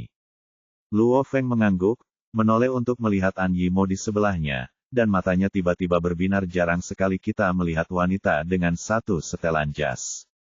Lingling, apakah ini teman sekelasmu? Dia terlihat lebih cantik daripada di foto. Mengenai pertemuan ini, ada rahasia yang tidak diketahui An Yimo. Alasan mengapa lamarannya membuahkan hasil begitu cepat adalah karena Longteng Pharmaceutical sedang terburu-buru merekrut orang. Di sisi lain, Luo Feng melihat foto di resume dan langsung tertarik dengan kecantikannya. Hao Lingling berada di lokasi kejadian saat itu dan mengungkapkan bahwa An Yimo adalah teman sekelasnya. Luo Feng awalnya adalah orang yang penuh nafsu, jadi dia segera mengambil ide tentang An Yimo dan meminta Hao Lingling untuk mengajaknya kencan. Dia juga berjanji bahwa selama dia bisa berhasil, dia akan segera memberi Hao Lingling keuntungan sebesar 10.000 yuan dan kenaikan gaji 3 tingkat. Oleh karena itu, dia dengan antusias menghubungi An Yimo bukan karena persahabatannya dengan teman-teman sekelasnya, tetapi sepenuhnya karena uang. Melihat Luo Feng puas dengan An Yimo, wajah Hao Lingling berkilat gembira, dan dia sepertinya melihat banyak uang dimasukkan ke dalam sakunya. Dia berkata, ya, Saudara Feng, ini teman sekelas saya An Yimo, dan ini Luo Feng, manajer umum Longteng Pharmaceutical. Tujuan kunjungan An Yimo kali ini adalah untuk bekerja, jadi dia tersenyum sopan, manajer Luo halo. Oke, Saat Yimo tersenyum, Luo Feng merasa pusing. Itu sangat indah. Nona An, jika Anda ada urusan di Jiangnan mulai sekarang, berikan saja nama Luo. Jangan berani mengatakannya di tempat lain. Saya masih memiliki sedikit wajah di Jiangnan. Luo Feng Yube berkata dengan nada membujuk, dengan ekspresi seperti kota Jiangnan itu seperti keluarganya. Bab 217 Manajer Luo. Ya, Nona An, izinkan saya memberitahu Anda, manajer kami Luo adalah tokoh terkenal di Jiangnan. Tidak peduli apakah itu hitam atau putih, menyebutkan namanya pasti efektif. Dia adalah Long Teng Yuan Zuo, manajer Departemen Sumber Daya Manusia di industri farmasi, tidak memiliki keahlian lain, tetapi dia benar-benar kelas 1 dalam menyanjung. Ya, manajer Luo pasti memiliki wajah di Jiangnan. Yang lain tentu saja tidak mau kalah, dan diikuti oleh gelombang sanjungan lainnya. Luo Feng memasang ekspresi bangga di wajahnya, seolah-olah dia adalah penguasa kota Jiangnan. Setelah beberapa saat memberi salam, Hao Lingling memperkenalkan semua orang yang hadir. Yang tinggi adalah Zhao Meng, manajer keamanan Longteng Pharmaceutical. Wanita di sebelahnya adalah Zhang Sui, yang merupakan pacar Zhao Meng. Wanita berbaju backless tersebut bernama Su Yanhong, akuntan Longteng Pharmaceutical. Wanita ini selalu memiliki hubungan yang tidak jelas dengan Luo Feng. Semua orang telah diperkenalkan, kecuali Ye Bufan di sebelahnya. Wanita ini sengaja melakukannya. Hao Lingling berperan sebagai germo di pesta hari ini, dan penampilan Ye Bufan sedikit banyak mempengaruhi rencananya, jadi tentu saja dia tidak terlihat baik. Seorang Yimo adalah wanita yang sangat cerdas dan segera menyadari ada sesuatu yang tidak beres.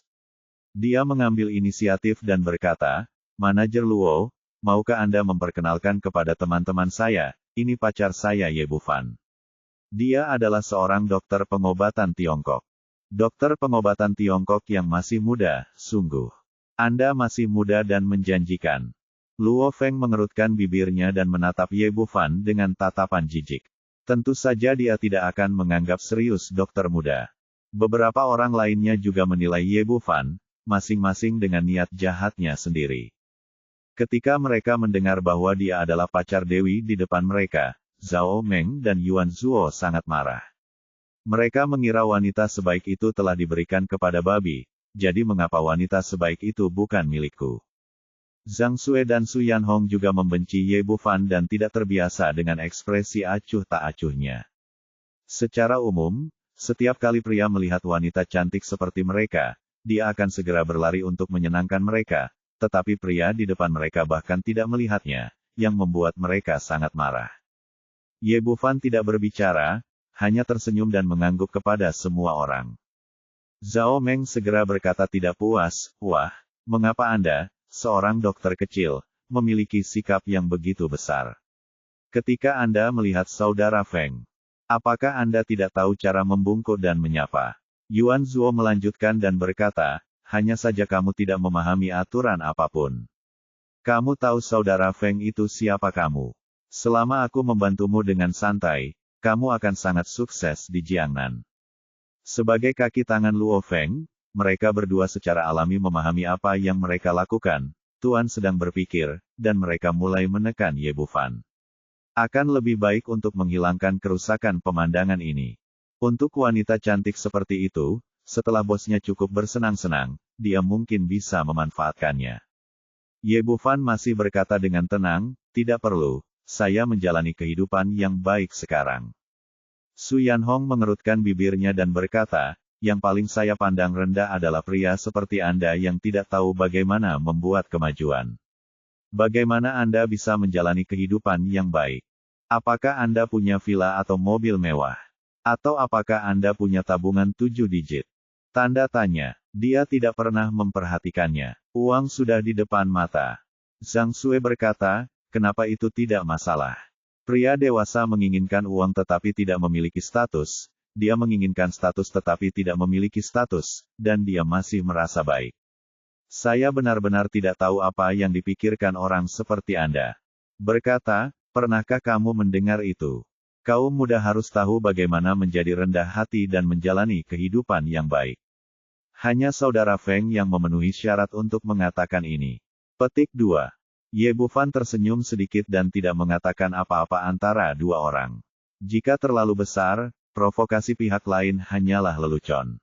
Melihat orang ini mengincar Ye Bufan secara agresif, An Yimo mengerutkan kening dan berkata, "Manajer Luo, saya datang menemui Anda hari ini karena saya ingin berbicara tentang pekerjaan Longteng Pharmaceutical, tentang pekerjaan." Luo Feng berkata, "Saat kita bertemu untuk pertama kalinya, mari kita minum dulu. Selama kita minum dengan baik, pekerjaan akan datang dengan sendirinya."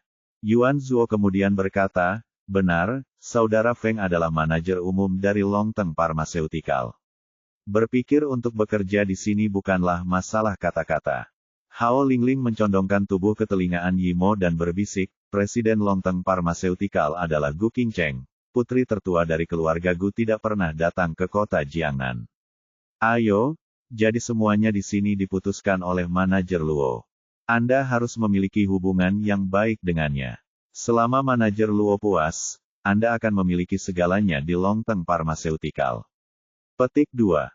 Luo Feng melambai kepada pelayan berikutnya kepadanya, "Beri saya 5 botol dari 10.000 botol latur Anda." "Baik Pak, saya akan segera ke sana." Pelayan setuju dan segera mengantarkan 5 botol anggur merah latur. Zhao Meng berkata, "Saudara Feng terlalu murah hati. 5 botol anggur ini berharga 50.000 yuan. Tidak apa-apa, kami semua bahagia bersama. Ini hanya sejumlah kecil uang." Luo Feng berkata dengan ekspresi bangga di wajahnya melirik ke arah An Yimo. Dia berpikir bahwa tindakannya yang murah hati akan membuatnya terkesan, tapi sayangnya dia kecewa.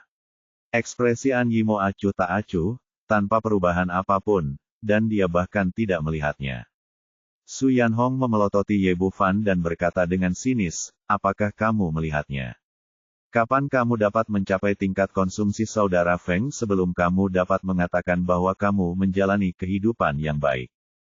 Luo Feng memasang ekspresi murah hati dan berkata, "Lupakan itu, jangan bicarakan ini, orang kecil juga memiliki kehidupan orang kecil. Dia hanya seorang dokter kecil. Jika Anda membiarkan dia minum sebotol anggur senilai 10.000 yuan, bukankah itu akan membunuhnya?" Kata Yuan Zuo, dengan peluang besar, "Tidak. Ya, hanya ada sedikit orang di kota Jiangnan yang dapat bersaing dengan saudara Feng, apalagi seorang dokter junior." Petik 2. Zhang Sue berkata, "Jika saya tidak salah, saya khawatir dia belum pernah meminum anggur semahal itu seumur hidupnya." "Kalian," seorang Yimo hendak mengatakan sesuatu, tapi Ye Bufan menarik tangannya dan memberi isyarat bahwa dia tidak perlu khawatir. Dia secara alami tahu apa yang ingin dilakukan orang-orang ini, tetapi di matanya sendiri, itu hanyalah tipuan yang lebih rendah. Dia tidak ingin An Yimo terpengaruh karena dia, jadi dia berkata, "Hehe, kamu benar, aku belum pernah meminum anggur sebanyak ini, biarkan aku merasakan seperti apa rasanya. Anggur untuk dirinya sendiri, sebotol anggur, dan menuangkan segelas penuh untuk diriku sendiri. Dasar pengecut." Luo Feng memandangnya dengan jijik, lalu minum bersama yang lain. Orang-orang ini semua bekerja di Longteng Pharmaceutical, jadi mereka tentu saja memujinya sebagai manajer dengan segala cara, mengelilinginya seperti bintang yang memegang bulan di depannya, dan bersulang untuknya tanpa henti. Hao Lingling memahami tujuan Luo Feng hari ini. Dia akan menyeret An Yimo bersamanya setiap kali dia minum, tapi An Yimo hanya mencobanya dengan ringan. Luo Feng mengerutkan kening. Jika ini terus berlanjut, kapan rencananya akan diluncurkan? Kapan saya bisa menidurkan wanita cantik ini? Dia mengangkat cangkir di tangannya dan berkata, "Nona An, ayo kita minum. Saya harap kita bisa menjadi rekan kerja di masa depan." An Yimo tersenyum sopan dan berkata, "Maaf, Manajer Luo, saya benar-benar punya kapasitas minum terbatas dan tidak bisa minum seperti ini. Lebih. Nona An, semua orang senang hari ini. Minum lebih banyak tidak akan membuatmu mabuk," kata Luo Feng, "selama kamu minum segelas anggur ini, saya akan mengambil keputusan tentang pekerjaan Anda di Longteng Pharmaceutical. Mulai besok, Anda akan menjadi asisten presiden." Dia mencoba yang terbaik untuk membuat wanita ini mabuk, dan kemudian mencari kesempatan untuk menyerangnya. Bab 218, kamu tidak akan mabuk setelah 1000 cangkir. Seorang Yimo dengan tajam merasakan cahaya jahat di matanya, meletakkan gelasnya dan berkata, Manajer Luo, saya memang ingin bekerja di Longteng Pharmaceutical, tetapi energi saya benar-benar terbatas dan tidak dapat menemani Anda, seorang nona. Anda tidak memberikan wajah kepada Manajer Luo. Jika Anda melakukan ini, tidak perlu bicara. Hao Lingling kemudian menasihati, ya, Xiaomo, segelas anggur saja tidak dapat mengurangi minat saudara Feng. Tapi An Yimo bertekad dan tidak punya niat untuk berkompromi. Wajah Luo Feng tiba-tiba menjadi gelap, Nona An, jika ini masalahnya, menurutku Anda benar-benar tidak cocok menjadi asisten presiden. Bagaimana mungkin seorang asisten tidak minum? Ada. Ancaman serius dalam kata-katanya di tempat kejadian tiba-tiba menjadi sedikit khusyuk. Saat ini, Ye Bufan mengambil gelas anggur dan berkata, bukankah itu hanya segelas anggur? Aku akan meminumnya untuk Momo.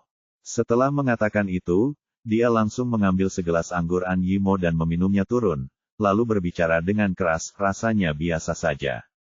Su Yanhong langsung berkata tidak puas, kamu, apakah anggur ini untukmu? Tahukah kamu berapa harga segelas latur? Harganya 10.000 yuan, tapi saya minum banyak di gelas ini. Saat wanita ini hendak marah, Luo Feng mengulurkan tangan untuk menghentikannya. Menurutnya, jika Ye Bufan bisa dibuat mabuk, efeknya tidak akan jauh berbeda. Bahkan jika Tuan memaksakan busurnya nanti, dia percaya bahwa An Yimo tidak akan mampu melawan bahkan seorang wanita. Yan Hong, jangan bicara seperti itu. Kita semua berteman. Karena Tuan Ye suka minum, ayo kita minum bersamanya. Setelah mengatakan itu, dia mengangkat gelasnya dan memberi isyarat lagi. Tuan Ye, saya bersulang kamu segelas anggur ini. Setelah mengatakan itu, dia meminum semuanya dalam satu tegukan, dan Ye Bufan tidak sopan, mengambil cangkirnya sendiri dan meminum semuanya dalam satu tegukan. Seorang Yimo tahu bahwa Ye Bufan memiliki keterampilan medis yang baik dan dia pandai seni bela diri, tetapi dia tidak tahu seberapa baik dia dalam minum. Melihatnya minum seperti air, dia segera menasihati, Xiao Fan, minumlah perlahan, anggur merah memiliki banyak stamina. Bukan apa-apa, jarang sekali bisa minum anggur sebaik itu, jadi tentu saja saya ingin minum beberapa gelas lagi. Ye Bufan sepertinya belum pernah melihat dunia. Pada saat ini, Yuan Zuo dan yang lainnya melihat pikiran Luo Feng, bergiliran mengangkat gelas, dan bersulang untuk Ye Bufan. Terutama Zhao Meng, pria ini mengandalkan kemampuan minumnya yang baik dan meminum 3 gelas besar bersama Ye Bufan sekaligus, menghabiskan seluruh botolnya. Seorang Yimo tampak cemas di sampingnya, tapi tidak bisa membujuk Ye Bufan. Kamu orang malang yang belum pernah melihat dunia, aku akan menunggu dan melihat apakah aku meminummu sampai mati. Luo Feng mencibir. Menurutnya, hanya masalah waktu sebelum dia minum seperti ini dan menjatuhkan Ye Bufan, dan itu tidak akan terlalu lama. Tapi setelah kelima botol anggur dikonsumsi, Ye Bufan masih tidak bereaksi, seolah-olah yang dia minum bukanlah anggur sama sekali. Dia masih terlihat acuh tak acuh dan memiliki senyuman kejam di wajahnya. Ini, aku tidak percaya aku tidak bisa meminummu sampai mati. Luo Feng mengertakkan gigi, melambai ke pelayan di sebelahnya lagi, dan meminta 5 botol anggur yang sama. Orang-orang di pihak mereka melihat bahwa Ye Bufan memiliki kapasitas minum yang baik, jadi mereka mulai berkelahi, dan mereka bersulang untuk Ye Bufan satu persatu. Seorang Yimo secara alami melihat apa yang ingin dilakukan orang-orang ini, tetapi dia tidak bisa berbuat apa-apa. Ye Bufan selalu menolak menerima siapapun yang datang, dan dia akan meminum semuanya dalam satu tegukan selama seseorang menawarinya bersulang. Semua orang bergiliran bertarung, tetapi hasilnya jauh melebihi ekspektasi semua orang. 5 botol anggur lagi diminum, dan lebih dari setengah dari 10 botol anggur masuk ke perut Ye Bufan. Zhao Meng, peminum terbaik di sini, hampir mabuk, tapi dia masih terlihat tenang. Wajah Luo Feng menjadi semakin suram. Jika dia tidak melihatnya dengan matanya sendiri, dia akan mengira pihak lain sedang minum air. Dia sekarang mengerti bahwa kapasitas minum Ye Bufan tidak ada habisnya dan dia berpura-pura menjadi babi bersama mereka. Jika Anda terus minum seperti ini, tidak masalah meskipun Anda meminumnya dan menjatuhkan orang lain. Yang terpenting ini sebotol latur yang harganya 10.000 yuan. Sekalipun seseorang tidak mabuk, dompetnya tidak sanggup. Memikirkan hal ini, dia akhirnya menyerah pada Ye Bufan, mengambil gelas anggurnya lagi dan berkata, "Nona An, semua orang sudah minum begitu banyak, mengapa kamu ingin meminumnya juga? Selama kamu minum segelas anggur ini, kamu akan bisa bekerja di Longteng Pharmaceutical di masa depan. Aku, Luo Feng, akan melindungimu." Seorang Yimo juga melihat kapasitas minum Ye Bufan saat ini, dan berkata sambil tersenyum, "Manajer Luo, bukan milikku, pacar minum untukku." Luo Feng berkata, "Kaulah yang ingin memberiku wajah hari ini, kan?" Setelah mengatakan ini, wajahnya menjadi gelap, dan dia menatap An Yimo dengan mata terbakar. Ini adalah memaksanya pergi ke istana. Jika An Yimo tidak setuju, apa yang akan terjadi besok? Seorang Yimo sedikit ragu. Dia secara alami mengerti apa yang dimaksud pihak lain. Biasanya, dia akan langsung menangani kasus ini. Namun tidak sekarang, setelah sekian lama menganggur, ia sangat mendambakan pekerjaan tersebut. Tanpa gaji selama beberapa bulan, keadaan keuangannya pun berada di ambang kehancuran. Melihat keraguan-raguannya, Zhao Meng membanting meja dan berteriak di bawah pengaruh alkohol, "Sudah kubilang, jangan malu-malu. Ada banyak wanita yang mengincar posisi asisten presiden, dan hanya kamu yang hilang." Yuan Zuohe berteriak, "Itu benar, jika kamu ingin bekerja, kamu harus memberikan wajah ini kepada saudara Feng hari ini." Tepat ketika semua orang bersikap agresif, sebuah suara bercanda tiba-tiba terdengar dari belakang, "Bagaimana kamu bisa berbicara dengan wanita cantik jika kamu tidak mengerti gaya anjingnya? Siapa yang berani bicara seperti ini padaku?" Zhao Meng sangat marah. Dia mengambil sebotol anggur dan menoleh ke belakang. Dia melihat dua pria muda berdiri berdampingan di belakangnya, yang satu memegang cerutu dan yang lainnya memegang koin emas besar. Chain menatapnya dengan ekspresi mengejek. Di belakang kedua pemuda itu berdiri selusin gangster, semuanya melukis naga dan burung phoenix, dengan tatapan galak dan niat membunuh di sekujur tubuh mereka. Melihat adegan ini, dia tiba-tiba menjadi takut lagi. Meskipun dia tinggi dan kuat, dia hanya bisa melawan paling banyak satu atau dua orang. Luo Feng relatif tenang. Dia berbalik dan berkata, "Siapa kamu?" Pemuda yang sedang merokok dengan lembut menghembuskan kepulan asap dan berkata, "Tidak masalah siapa kita. Yang penting adalah saudara-saudara kita menyukainya, wanitamu." Hehe berkata pada rantai emas besar di sebelahnya, "Tuan Fei, yang mana yang kamu suka? Aku selalu menyukai yang murni." Rantai emas besar itu menatap An Yimo dengan mata bingung, dan berkata dengan wajah menyipit, "Orang yang begitu murni. Saya sudah lama tidak bertemu wanita ini. Dia terlihat seperti komoditas murahan dan belum pernah disentuh." Pria perokok cerutu itu tersenyum dan berkata, "Guru Fei, seleraku berbeda darimu. Aku suka yang centil. Aku menginginkannya. Pelacur kecil ini." Petik 2. Setelah mengatakan itu, dia mengulurkan tangan dan menamparkan punggung mulus Suyan Hong. Kebetulan musiknya sedang istirahat, dan suara gertakan menyebar ke seluruh bar, menarik perhatian banyak orang. "Ah!" Suyan Hong berteriak dan melemparkan dirinya ke pelukan Luo Feng, "Saudara Feng, bajingan ini memanfaatkanku. Tahukah Anda siapa saya? Saya manajer umum Longteng Pharmaceutical." Sebelum dia selesai berbicara, pemuda yang sedang merokok menamparkan wajahnya dengan mulut besar, "Kamu terlalu banyak bicara omong kosong, keluar dari sini, atau aku akan menghancurkanmu hari ini." Wah, beraninya kamu menyentuh saudara Feng. Meskipun Zhao Meng tahu dia dikalahkan, waktunya tiba untuk menunjukkan kesetiaannya, jadi dia melambaikan botol dan bergegas pergi. Naik. Bab 219, Raja Iblis. Tapi sebelum dia bisa mengambil beberapa langkah, dia ditinju ke tanah oleh seorang gangster jangkung di sebelahnya. Kemudian gangster lain mengambil anggur merah di atas meja dan memukul kepalanya dengan keras. Anggur itu langsung terciprat kemana-mana, dan darah merah cerah bercampur dengan anggur merah dan terciprat kemana-mana. Zhang Xue dan Hao Lingling sangat ketakutan sehingga mereka berteriak dan mundur satu demi satu. Seorang Yimo juga sedikit gugup dan memegang erat lengan Ye Bufan. Ye Bufan menjabat tangannya dan berkata dengan bercanda, "Jangan khawatir, saudara Feng ada di sini. Sebut saja namanya di kota Jiangnan."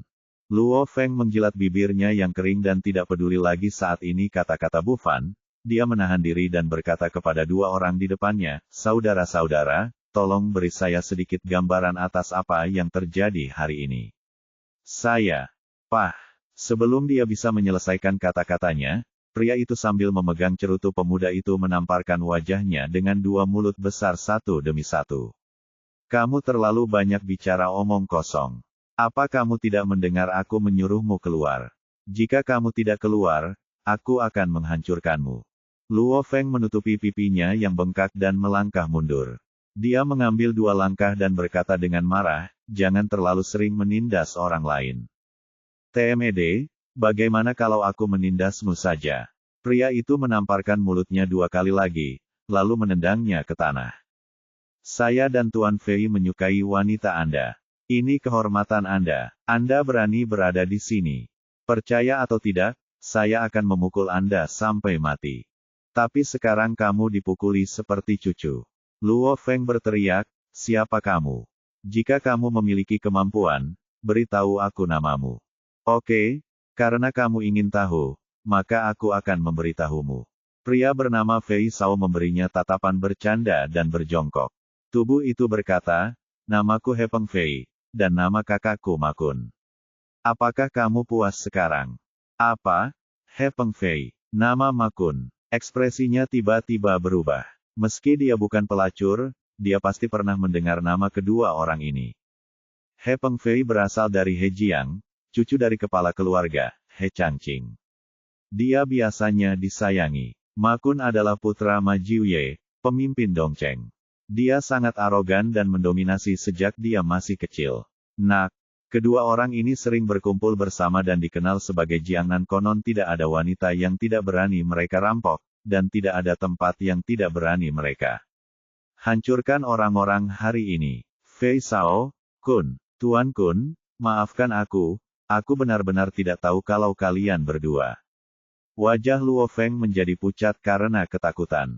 Baik Ma Jiuye maupun keluarga He mampu menyinggung perasaannya.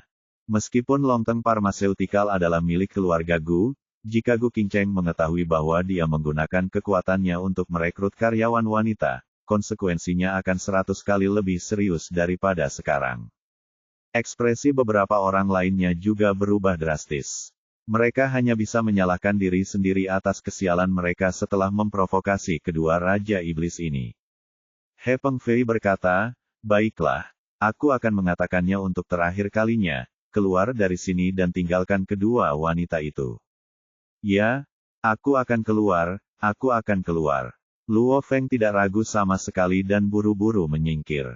Dia menyerah. Zhao Meng dan Yuan Zuo tentu saja tidak berkata apa-apa lagi dan segera berlari ke samping. Hanya ada 3 orang yang tersisa di stan. Su Yanhong berdiri di sana dengan gugup. Dia memandang Luo Feng, berpikir bahwa pria ini akan melindunginya, tetapi pada akhirnya dia diliputi kekecewaan. Luo Feng langsung mengalihkan pandangannya ke samping. Bagaimana mungkin seorang wanita yang hanya berguling-guling diseprai beberapa kali dibandingkan dengan hidupnya sendiri? Ye Bufan, bagaimanapun, tampak acuh tak acuh dan memandang 2 orang di depannya dengan penuh minat. Dia tidak menyangka keluarga He memiliki cucu yang nakal. Ma Kun mengambil 2 langkah ke depan dan berkata kepada Ye Bufan, "Nak, kenapa kamu tidak keluar? Biar ku beritahu, jangan berpikir untuk memainkan peran sebagai pahlawan yang menyelamatkan kecantikan. Kamu masih jauh tertinggal di depan dari tuan muda ini." "Pah!" Sebelum dia selesai berbicara, mulut yang keras terdengar di udara. Berbeda dengan saat dia menamparkan Luo Feng barusan, kali ini Ye Bufan yang menamparkan mulut besarnya. Semua orang yang hadir tercengang, termasuk mereka yang berkumpul untuk menyaksikan kegembiraan tersebut. Tidak ada yang menyangka Ye Bufan akan berani mengambil tindakan dalam keadaan seperti itu, dan orang yang dia pukul adalah putra tertua Ma Jiuye. Kamu berani memukulku. Ma Kun tertegun beberapa saat sebelum dia menyadari apa yang dia lakukan, dan dia langsung marah. Pah. Tapi sebelum dia selesai berteriak, dua mulut besar lagi menamparkan wajahnya. Karena ayahmu tidak mendisiplinmu dengan baik, maka aku akan mengajarimu bagaimana berperilaku untuk Ma Jiu. Saat Ye Bufan mengatakan ini, selusin mulut besar menyapu Ma Kun, langsung memukuli Ma Kun hingga menjadi kepala babi. Baru pada saat inilah para gangster yang berdiri di dekatnya sadar dan bergegas mendekat dengan gigi dan cakar mereka. Pukul dia sampai mati untukku. Ma Kun menutupi pipinya yang bengkak dan meraung marah. Dia benar-benar akan menjadi gila. Kapan dia ditampar orang lain? Tetapi sebelum dia bisa menyelesaikan amarahnya, dia tiba-tiba menemukan bahwa semua yang ada di depannya kosong, dan selusin anak buahnya telah terjatuh ke tanah. Ye Bufan berdiri di sana dengan tenang, seolah semua ini tidak ada hubungannya dengan dia. Bagaimana ini mungkin? Ma Kun tidak percaya dengan apa yang dilihatnya. Meskipun para gangster yang dipimpinnya bukanlah ahli, mereka pasti telah mengalami ratusan pertempuran dan memiliki pengalaman bertarung yang kaya di depan pria ini. Tidak ada satupun dari itu. Seorang Yimo memandang pria di depannya dengan mata cerah. Meskipun dia tidak kuat, dia seperti gunung besar yang berdiri di depannya, memberinya rasa aman. Pria seperti ini adalah yang paling menarik. Jika dia belum memiliki pangeran piano kecil di dalam hatinya, dia mungkin akan jatuh cinta padanya. He Pengfei terkejut, tapi dia tidak menganggapnya serius. Di kota Jiangnan, tidak ada yang berani menyentuh anggota keluarga He-nya. Fakta sepertinya sudah terbukti. Ye Bufan menghajar Ma Kun dan para gangster tersebut, namun dia tidak berani menyentuhnya. Memikirkan hal ini, dia merasa lebih percaya diri. Dia mengambil 2 langkah ke depan dan berkata, "Nak, apakah kamu pikir kamu dapat melakukan apapun yang kamu inginkan hanya dengan beberapa trik? Biar ku beritahu, dibandingkan dengan orang-orang seperti kami yang berstatus, kamu masih jauh di belakang, aku bisa membuatmu masuk penjara hanya dengan 1 panggilan telepon. Sekarang berlutut dan minta maaf pada saudaraku, mungkin aku bisa membiarkanmu hidup." Mendengar dia berbicara, Ye Bufan berbalik dan berkata, Aku akan melakukannya jika kamu tidak melakukannya. Lupakan kamu, tampar aku 20 kali, jangan biarkan aku melakukannya. Kamu, He Pengfei langsung marah, "Nak, siapa yang memberimu keberanian untuk menjadi begitu gila? Tahukah kamu siapa aku?" Ye Bufan menggelengkan kepalanya, sepertinya kecewa dengan penampilannya. "Terlalu banyak omong kosong. Karena aku tidak ingin melakukan apapun, biarkan aku yang melakukannya." Di tengah tatapan terkejut semua orang, dia mendatangi He Pengfei dalam sekejap, mengulurkan tangannya untuk mencubit lehernya, dan menamparkan tangannya yang besar, mulut dengan tangan kanannya. Semua orang yang hadir ketakutan. Apakah pemuda ini gila? Beranikah kamu memukul tuan muda tertua dari keluarga He? Suara berderak memberitahu mereka bahwa semua ini benar. Segera setelah 20 tamparan mulut selesai, He Pengfei tampak lebih sedih daripada Ma Kun. Dia dipukuli hingga kepala babi, dengan darah menetes dari sudut mulut di kedua sisinya. Setelah dilepaskan, dia memuntahkan seteguk darah bercampur giginya, menunjuk ke arah Ye Bufan dengan wajah galak dan berteriak, "Kamu bajingan, kamu berani memukulku, tahukah kamu siapa aku?" Bab 220, satu orang mengejutkan seluruh penonton. Kalian benar-benar tidak punya otak. Kalian terus berteriak siapa dirimu sepanjang hari.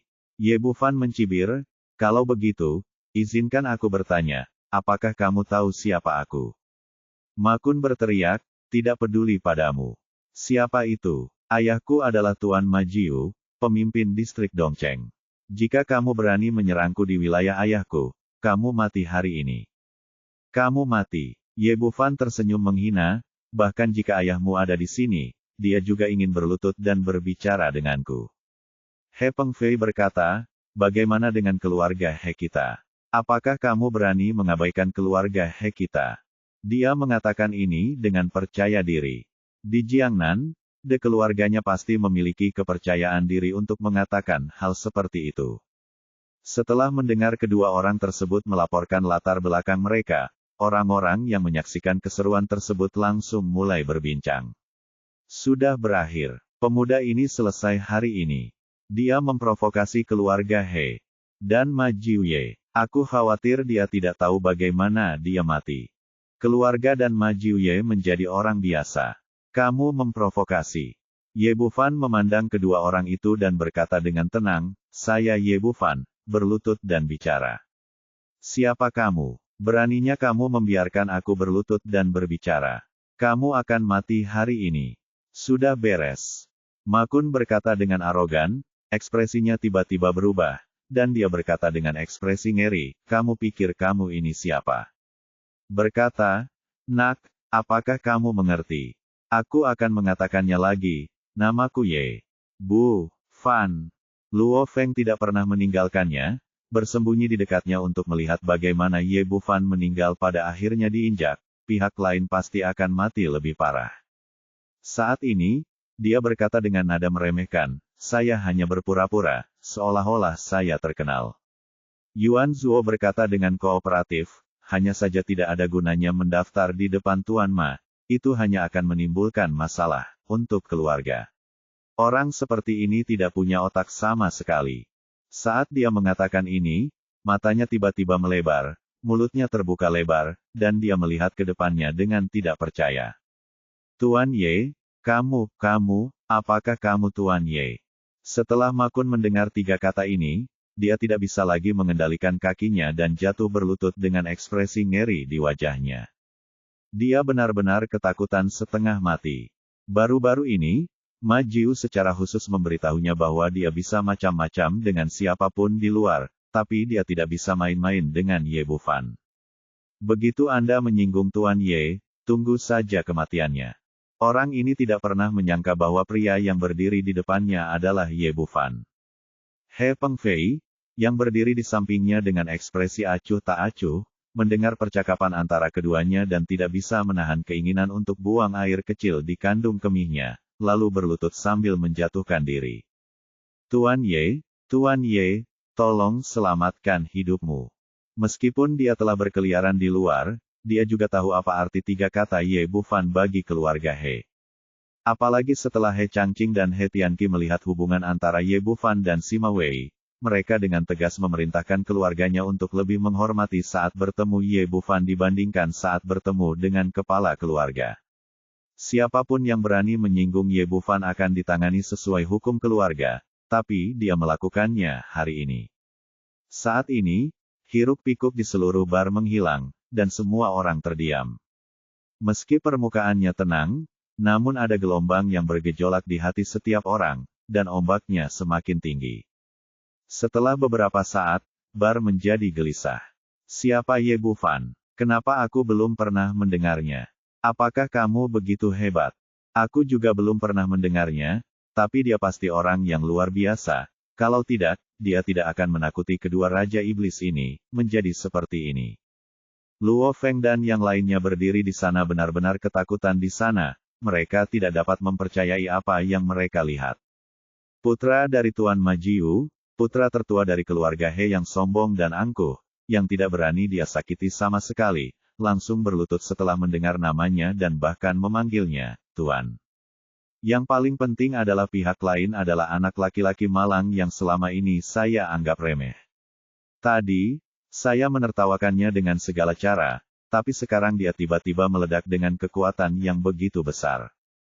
Terutama Zhang Sui dan Su Yanhong, mereka tiba-tiba mendapat ilusi bahwa bukankah mereka harus berlari untuk berlutut dan menjilat karakter yang begitu mengagumkan. Kenapa kamu melewatkannya seperti ini? Apakah kamu baru saja meremehkan segalanya?